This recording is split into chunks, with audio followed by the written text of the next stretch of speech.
Okay. Welcome and welcome back to Lasagne. Next is Andni Mishkovskyi. Great. Hi, everybody. I'm Andri. I'm not going to pronounce my last name. Apparently, a lot of people are having trouble with that. I'm going to talk about Flask today. And before I actually start my talk, I want to ask how many of you are actually using Flask in production? Oh, well, great. I expected much less. I work for a Dutch company called Hives. We're the second biggest social network in Netherlands. And half a year ago, a little bit more than half a year ago, all of the projects in Hives were basically PHP. And this is why the talk is actually named like this, diving into Flask head-on, because right now all of the projects, all of the new development at Hives is Flask and only Python, only Flask. And before I start, it's actually my presentation theme. This is the things I want to talk about. I want to share our experience with Flask because a lot of guys have had virtually no experience with Flask, virtually no experience with Python.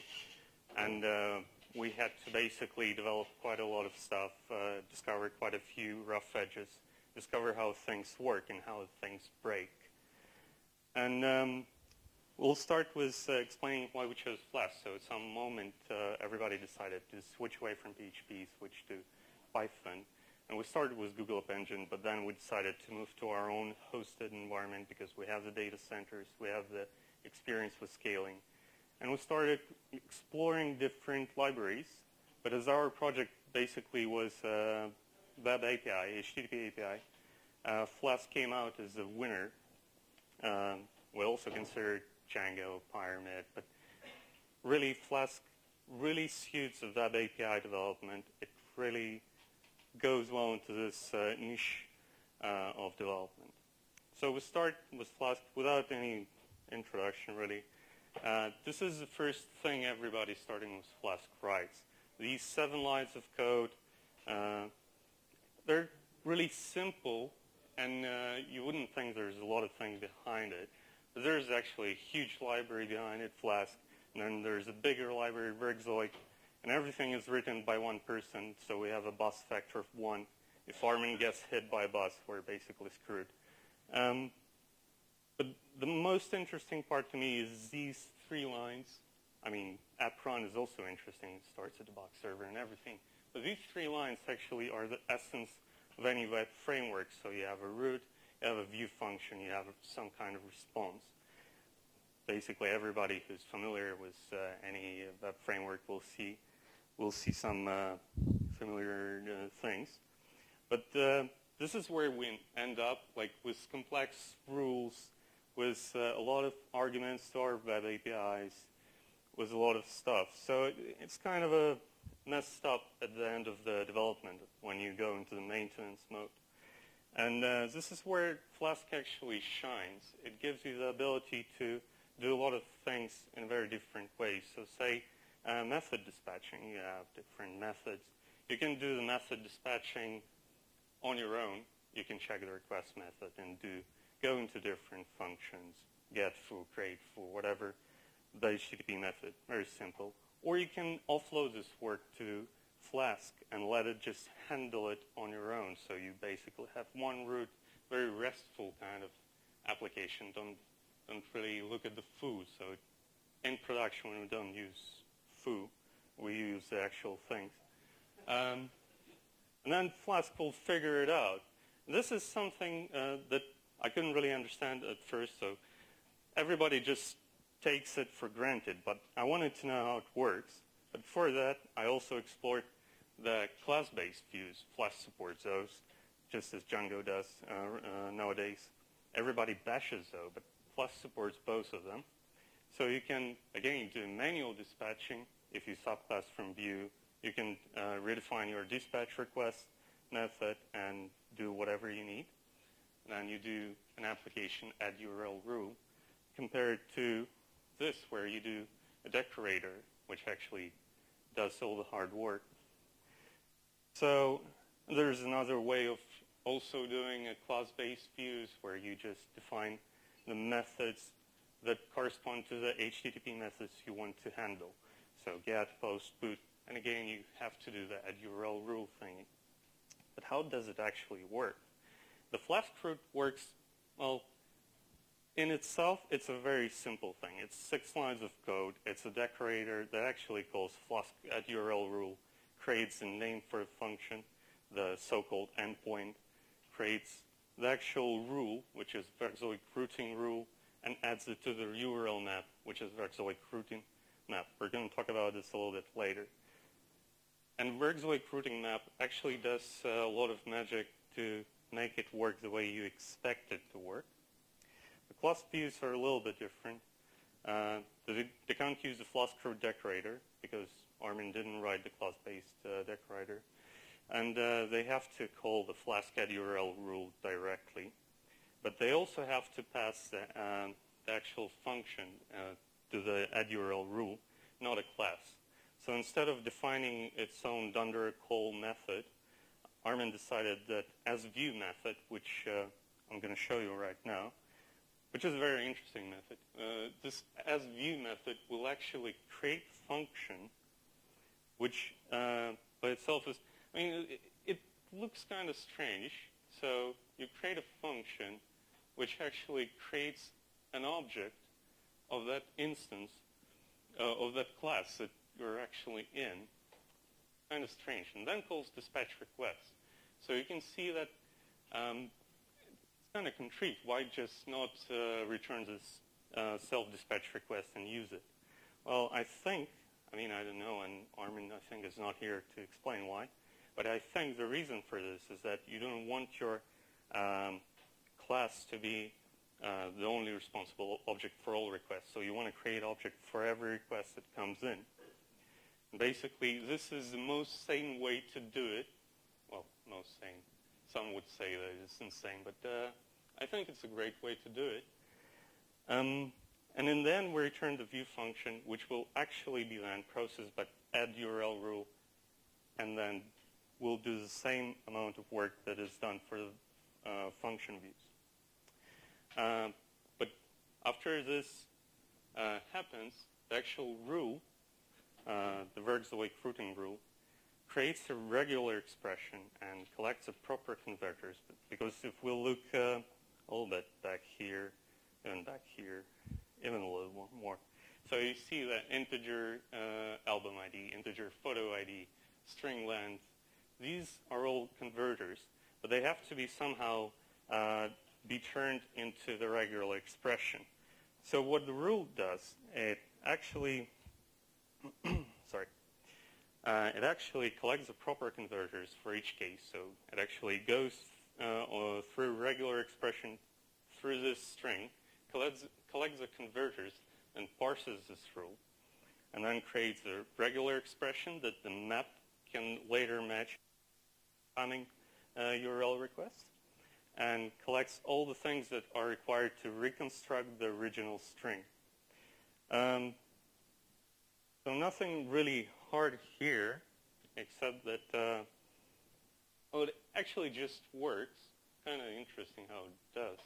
So in this example, I just create a rule without any endpoint. So it doesn't point to anything. It's just a rule that can match a URL to, well, basically nothing, because it doesn't have an endpoint. It's a very simple rule. So you have 2 static parts, and then 1 string part, and then 1 integer part. And then you have to add it. You have to bind the rule to the map. And to do this, you have to actually create a map first with a rule or a list of rules. And after that, that one is done, you can actually look at the regular expression that is built. It's quite complex, but one interesting thing that I didn't expect to see, because at first I didn't look into the actual implementation of this, is that before the /yada, you get pipe symbol for some reason. So that symbol is actually subdomains. Verkzoid routing rules are actually very smart. So rule can not only match the URL, it can also match the subdomain. And to do that, the map has to construct the proper subdomain plus the relative URL and pass it to the rule. So what you see there, the pipe is basically means that there is no subdomain and will match any kind of subdomain the map passes to it. And then you see the converters, which are actually objects that are responsible for converting the things that were matched from the regular expression back to Python objects. So each converter has, sorry about that. So each converter has two methods, toRegex and toPython. toRegex obviously gets a URL string that we pass to Flask root and then converts it into regular expression, like you see with a group for the string, like bar, with all the regular expression symbols. And toPython basically takes the regular expression, takes the matching group and converts it back to the Python object. Then we have rule trace, which is also an interesting thing because it has these tuples. So you see here 5 tuples, and the first tuple, the first item of a tuple is always defines if the part of the URL is dynamic or static. And in that case, we can see that yada daba doesn't really happen to be dynamic, so it's going to be always static. But bar and buzz, being parameters, are actually dynamic. So this way, the rule knows that these parameters are dynamic, and I have to convert them to Python object when they come in. And the last thing, which is also quite interesting, are the weights. So the weights are later used by the map to store all the rules in a sorted order. And in this case, again, all the weights are basically tuples of 2 elements. The first one being 0 or 1, depending on it being static or dynamic, as it is. And the second part being the weight. So for static things, it will be the minus len of the actual path part. I have no idea why the reasoning for that happened. And these 150 are actually values defined for each converter. So each converter has some kind of value, depending on how hard it is to convert the actual object. It will get a higher or lower. And this is actually the compare key that will be used to compare the keep them sorted. So you can see here that first of all it takes a self-argument for the rule, and arguments being all the things that are in the path. So in this case we have 4 arguments, yada, daba, bar, and buzz. Great names. And the second thing is that, well, this basically means that the shorter the rule, the sooner it will be matched, or at least be tried to match. And the second part of the tuple actually says that the longer the list of weights, so the more parts we have in the URL, the sooner it will come in the matching. So kind of strange. Self-arguments shows the amount of static elements in the path. Sorry, and then self-weights, obviously. If the first 2 equal, then it will look into self-weights. So it's kind of strange. First thing Vergzoid tries to do is match the most static URLs, and then we'll try to match the most complex URLs. Again, I'm not sure why this is the case. And I guess this is because the longer this enables the kind of graph API Facebook has to, make it simpler a little bit. And the actual call to sort is not that interesting. I think it can be explained of a longer kind of fixed and more special. And you have another thing overlapping this. Yep. Some Yep. part of it in a dynamic way. So it kind of matches from the... Ask for a special thing first. Yeah, it kind of matches from the end of the URL instead of matching from the beginning. Kind of makes sense. This is the URL part. What is also interesting in Flask is the ability to create modular applications by using blueprints. Well, why do we want a modular application in the first place? Well, it's easier to develop with modular applications. So first of all, every other team member can work on his own thingy and then just plug it in. Basically, we needed blueprints not for the reasons of being unable to work together, but because we needed API versioning. And API versioning with blueprints and URL prefix are almost an instant win for Flask.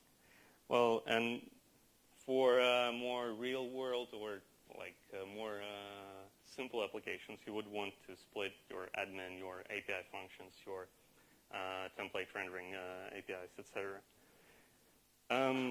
What was also considered a win for a lot of people was that Blueprint has its own template folder, static folder, etc. So you can basically have an application side of another application.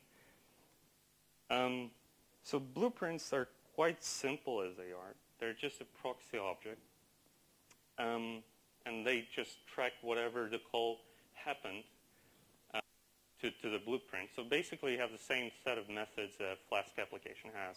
But then each time you actually print root or blueprint before first request or whatever, instead of actually registering, it goes into, this is actual blueprint just showing you that there's no application involved here.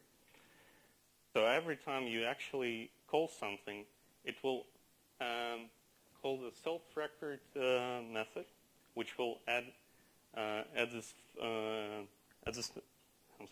function to the list of deferred functions, which will only be executed as soon as you register the blueprint. So in the actual Flask register blueprint, you have a blueprint register, which in turn calls the blueprint register, which again gets the application and then actually calls each deferred function. So it's a great pattern for plugin developers, for example, or if you need a proxy thingy, it's a great example of doing exactly the thing you need. Well, we also wanted to use a proper ORM, and there is only one, SQLAlchemy. I know, arguable. Well, Flask SQLAlchemy is just 1,000 lines of code, and it's a riddle to get through the first time. So it's really hard. Even though it's properly documented, it's actually very straightforward code. But for some reason, things like this, just, I don't know, this expression every time I see it, it's not immediately obvious how does this work.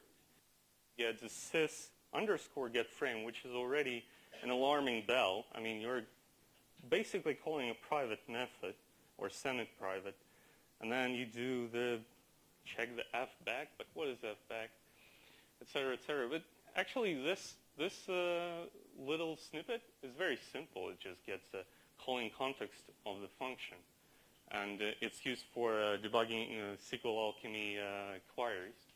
So basically, you get the current frame, and then you go up the stack until you encounter a function that is located in the module that is located in your application package. Pretty straightforward, right?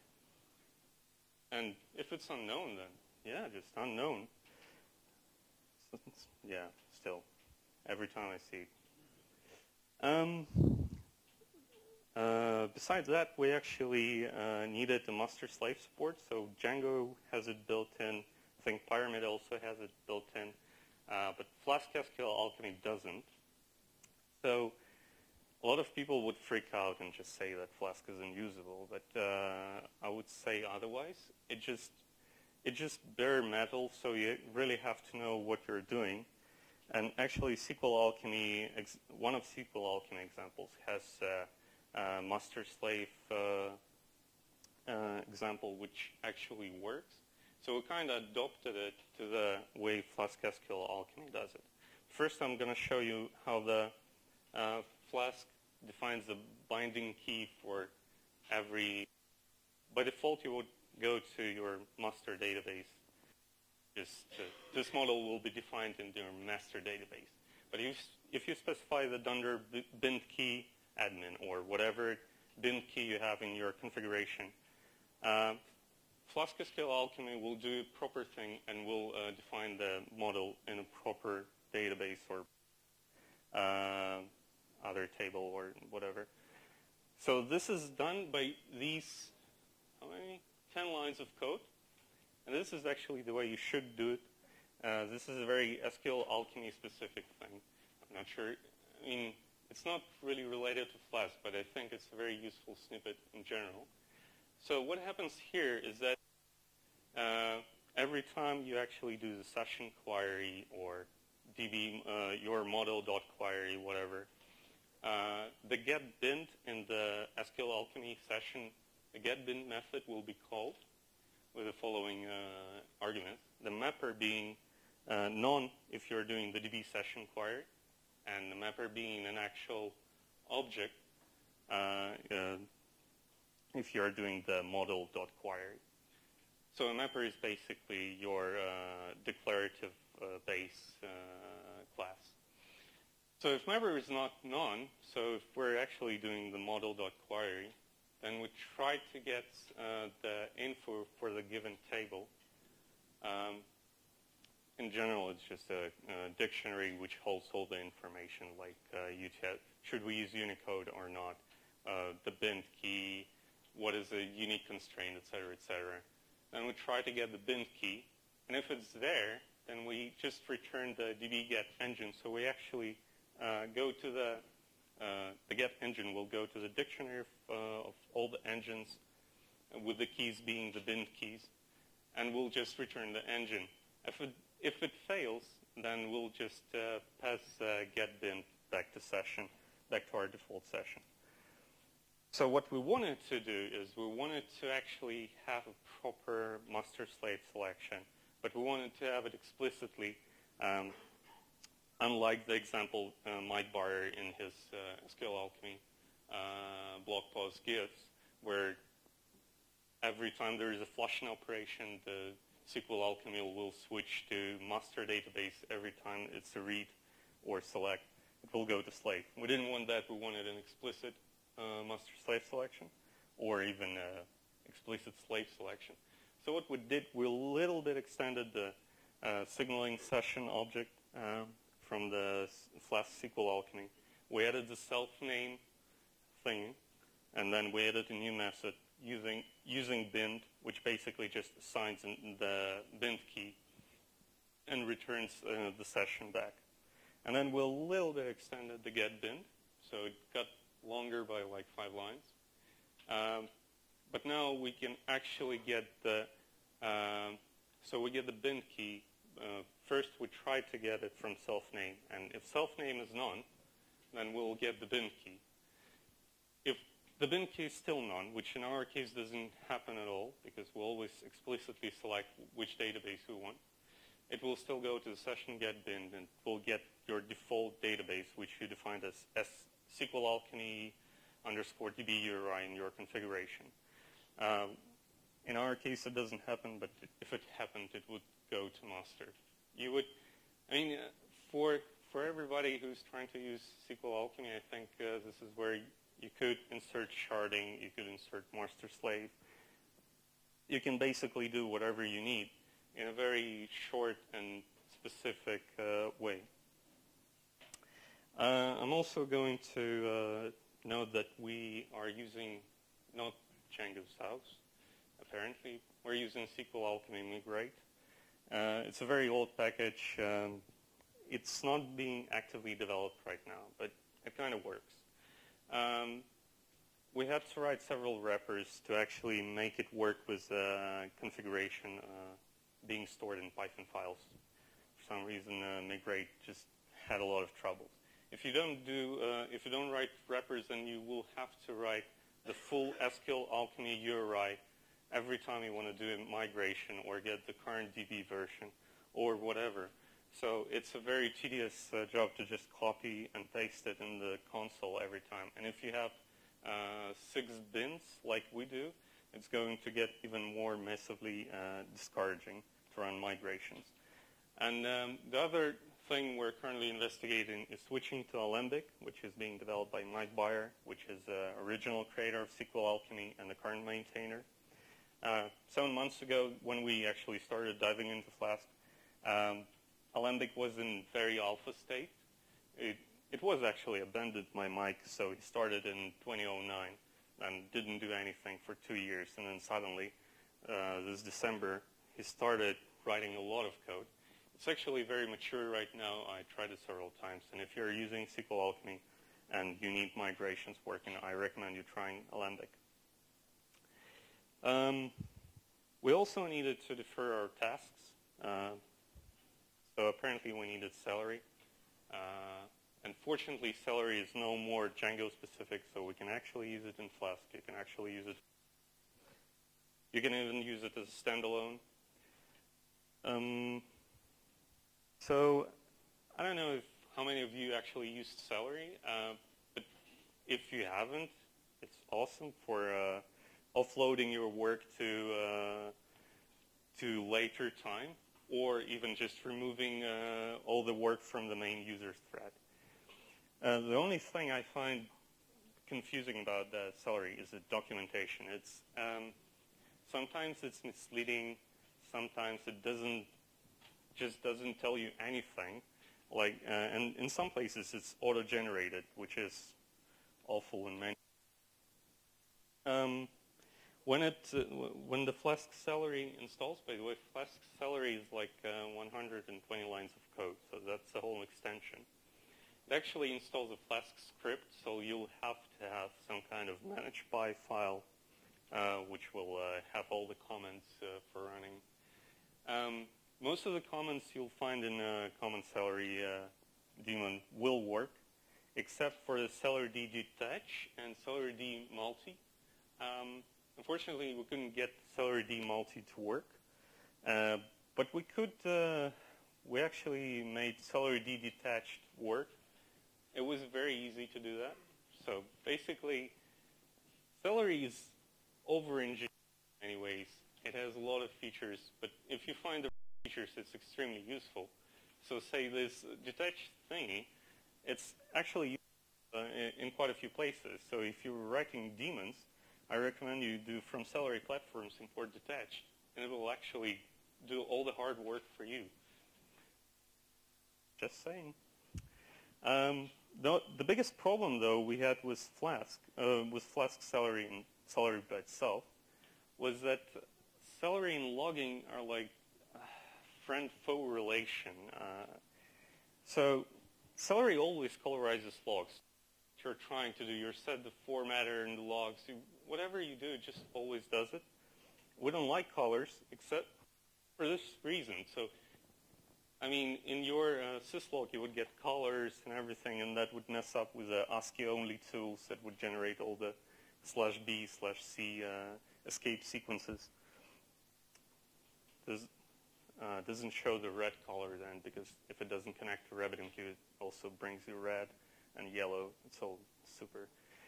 So what we did is that a signal after setup logger, a handler for the signal that will actually nuke all the formatters and just install our own custom formatters which don't do any kind of coloring. Well, there is another problem. Root logger is always hijacked by Celery. So whatever setup you did with your logging, Celery is just going to hijack it and install its own handlers and loggers. Well, there is an option for that, but if you enable it, then we had some serious troubles getting the Celery logging to work at all. So our solution was to never use root logger. I consulted Vinay Sajib, which is the logging author, and he actually said the same thing. Just don't use root logger if you're using Celery. Yeah, and this is actually the link to the Vinay's write-up on Celery and logging. It's very entertaining. It's maybe 5-minute read, but it actually does explain some of the issues Celery logging has. It's 2 years old, but nothing has been fixed. So in some scenarios, you would get a completely broken Celery, not Celery logging, but completely broken Celery if you incorrectly set up your logging. Well, incorrectly in view of Celery. From our view, it was completely correct. So, yeah, just avoid those scenarios. So, have a link, never do whatever is described there, avoid it. Well, yeah. We also want to monitor Celery, and this is where, again, confusing documentation and a lot of great code. Monitoring Celery is very easy. So you subclass Polaroid, and you see the algorithm. You define your own on-shutter method, which will basically do a snapshot of your current state of processes, workers, tasks completed, tasks working, tasks scheduled, your beat status, etc., etc. And you can generate whatever report you need and whatever format you need. Our system engineering is extremely happy about the Polaroid thingy. They actually wrote a lot of monitoring scripts already, so it's actually so you get a state which holds whatever you need. So you get events, you get workers, live workers, restarted workers, tasks, either tasks, so you can actually go and get all kinds of monitoring information you need. Well,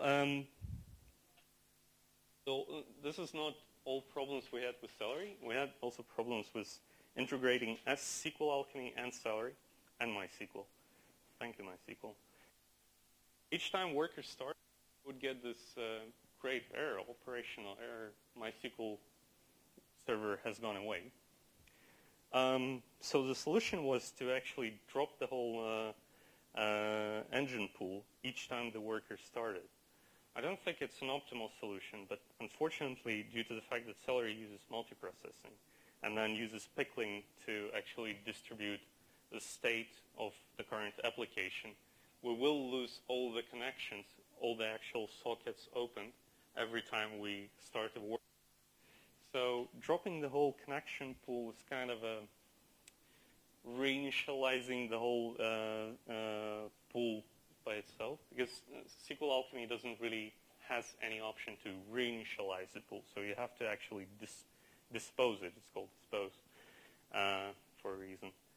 So every time the worker started, so we get signals worker in it, and then we get a handler for the signal, which would just dispose the whole connection pool. Well, this is not the only problem, because session would not be closed if exception happens midway. So say you get an operational exception or you get an integrity error. Whatever you get, the session would not be closed. It would be in broken state because you have to roll back after after you got an exception during midway during transaction. So you have to close your session every time in task post-run signal. Every time the task finishes with whatever status, you just have to dispose, I'm sorry, not dispose, but close the session. This will roll back in case there is a broken transaction or unfinished transaction. It will do nothing if there was a successful commit before that. Yeah, well, that didn't work all right. Every 1,000 or so tasks, we would get a runtime error saying that application not registered on database instance. This is extremely confusing, and this is a Hazen bug which we couldn't reproduce. So we basically just assumed that this code, which closes the session only if there was an exception but not runtime error, will work. So far, in the past 3 or 4 months, it actually works. We didn't get any application instance not registered on database. But I'm still not sure why does it work. And I have no idea why the application context gets lost. So we would get it only under high load. So again, I blame pickling, but I have no proof to actually make pickling, how do you call it? Not the victim, the other one. In the closing section, I'm going to just skim through caching and profiling options. Start with Flask cache. Flask cache is a very thin wrapper around Vergzoid contrib cache. There are 2 or 3 very useful caching decorators, but they're not very useful for us because they're caching views, and we have nothing to cache in our views. They're all non-cacheable, unfortunately. And caching functions also not really required for us. It's a really thin wrapper, so you would get these proxy function for internal cache object. There's actually 6 functions: get, set, delete many, which are actually all the same. All they do, the doc string is the same for them. I can see why the guy would do that. So he didn't want to call flaskcache.cache.set, but still kind of strange. So yeah, we wrote our own classes for cache handling with namespace support, which wasn't offered by any Flask cache solutions. We also added consistent hashing based on libkatama, which is, well, it's consistent hashing. We also have a libredis library, which is a C library, which we actually used in our PHP code. And the Python wrapper was in a pretty bad shape, but after we actually started using it, it's usable. You can look it up. It's on GitHub. It's nothing interesting. And the profiling we do, the statsd, well, if you ever use statsd, there's nothing interesting about it. I mean, it's just this. So you create a client. You have some kind of counter which you can increment. So you have different metrics. That metric is just a string. So you basically just send a string and some number to statsd, and statsd will draw all the graphics through. Then you can actually draw the graphics using Graphite, which will get the data from statsd. But then again, this is all the code we had to add support for statsd, but then we had to go through all the bottlenecks and all our interesting hot places and add these call statsd metric something, etc., etc. So it was just so boring to add those metrics that I really hate statsd, even though it's a really cool thing. And Flask debug toolbar, which is a direct, at least I think it's a direct because I've never seen a Django debug toolbar. It's a direct port of Django's debug toolbar. It's really good at identifying bottlenecks. We also added memory profiling. It's not built in. We used Pimpler, but there are several good memory profiling solutions. It's very easy to actually add them because basically Flask debug toolbar is just a blueprint with templates and some portions of JavaScript. And if you look into the code, it's a great example of actually writing a blueprint. So if you want to make your more modular, I recommend looking into Flask debug toolbar for a good example. Yeah, well, I'm a little bit too fast, but it doesn't matter. Flask being an April Fool's joke 2 years ago, I think matured enough for an actual production use. So we've already used it in in 2 successful products in 6 months. So that actually shows. It's still micro, so it's really easy to go into the code, explore it, and understand how it works. Yeah, I mean, go and build applications with Flask. And the Flask ecosystem, which is also an important part of this talk, it's a little bit rough on some edges. So say Celery and SQLAlchemy, it was a little bit hard to just understand why the things are happening. Simply because those are so distinct pieces of code, it is a little bit hard to reason about that.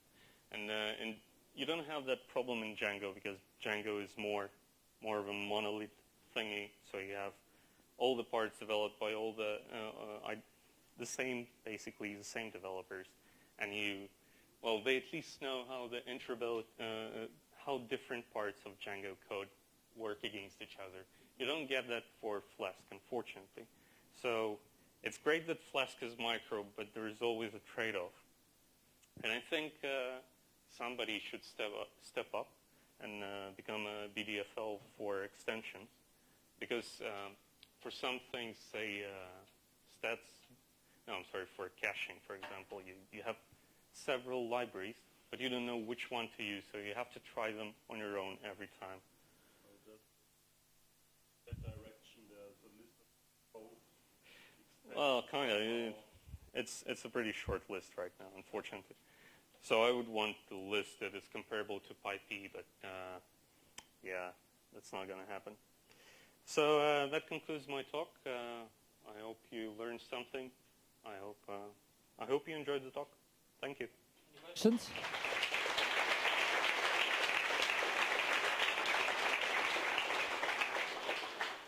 Thank you very much. Are there any questions? Okay. Sorry. You could have been nearer to there. Hi. Hi. I come from Django World, and I'm wondering if it's hard for you to track URLs as you define them. What do you mean by here the functions or something like that, and in Django there is one file with URL definitions, and you always know what kind of URLs you have. Yeah, okay, I understand your question. Let's skip back to the beginning. Thanks. Ooh, too much slides, actually. So as you can see here, you can actually do an add URL rule. So what you can basically do is that you can have one file which imports all the view functions, all the view classes, and then just do an add URL rule and have like a huge list of those. Or you can create your own extension which will do some short magic and figure out where the view actually is. But it's not hard to do that. It is there, you just have to do that. But in general, most of the code looks like this. So you have app root or blueprint root, depending on how you prefers the development. Prefer to develop your views. Confusing. No question, but maybe a short comment. You maybe also want to use for usual applications Flask Babel for internationalization and translating stuff.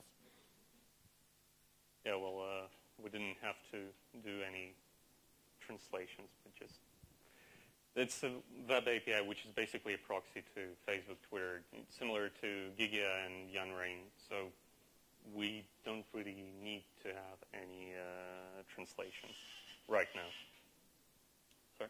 Sorry? So a lot of what you've gone through today is essentially glue code, and alarm bells sort of ring a little bit for me because it means you're going to be maintaining all this sort of code that's not actually your application code. And I just wondered, when you cobbled this together, since then, have you spent a lot of time like keeping it and maintaining it, or is it pretty much just been okay? I'm sorry if it was confusing, but most scene is actually already in the library Flask or in the library Zwergzeug. Except for get bind, all of the code of, and the Celery hacks with post-run handlers are actually in the Flask or in Zwergzeug. Yeah, again, as I said, there is always a trade-off between the big libraries like Pyramid or Django, which actually do all the hard work for you, but also limit you in some ways. And Flask, which doesn't limit you in any way, but then sometimes you have to actually know what you're writing and know what you're doing and actually write the glue code yourself. Then again, if you think it's a useful glue code, then you just push it to Armin or push it to Celery developers, and they will integrate it, and then you don't have to deal with it anymore. Yeah. I don't know if that actually answers the question. Anyone else? All right, then thank you very, very much. Right.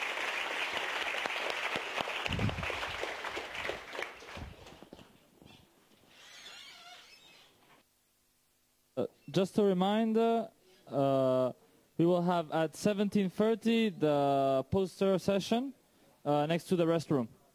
Thank you.